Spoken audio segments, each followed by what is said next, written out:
Hello guys, ఎలా ఉన్నారు? ఈరోజు ఒక కొత్త కథతో మీ ముందుకు వచ్చేసాను. అనగనగా ఒక అడవిలో ఒక పెద్ద మర్రి చెట్టు, ఒక చిన్న దేవదారు వృక్షం ఉండేవి. ఈ మర్రి చెట్టు తన దేహాన్ని, తన కొమ్మలను చూసుకొని చాలా బలవంతుండని విర్రవీగుతూ ఉండేది.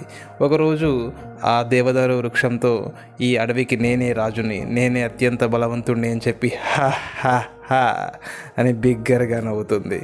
ఆ దేవదారు వృక్షం కూడా సరే అని సరిపెట్టుకుంటుంది. ఒకరోజు ఆ అడవిలో ఒక పెద్ద తుఫాన్ వస్తుంది.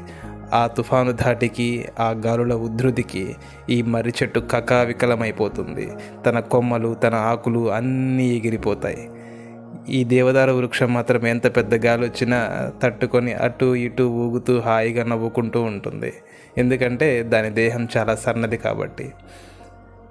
కాసేపటి తర్వాత ఆ తుఫాను ఆగిపోతుంది. ఈ మర్రి చెట్టు మాత్రం ఓన్లీ ఒక కాండంగా మిగిలిపోతుంది. ఈ దేవదారు వృక్షం మాత్రం ఎలా ఉన్నది అలాగే ఉంటుంది. కథ ఇక్కడితో అయిపోయింది మిత్రమా. కానీ అసలు కథ ఇక్కడే మొదలవుతుంది. మనలో కూడా చాలామంది అవతల వాడు బలహీనుడనో, లేదంటే వాడిలో ఏదో చిన్న లోపం ఉందనో వాడిని హేళనగా మాట్లాడకూడదు. ఎందుకంటే ఎవరి బలం, ఎవరి బలహీనత ఏంటి అనేది కాలం ఒక పరీక్ష పెట్టి డిసైడ్ చేస్తుంది తప్ప అది మనం ప్రదర్శించేది కాదు.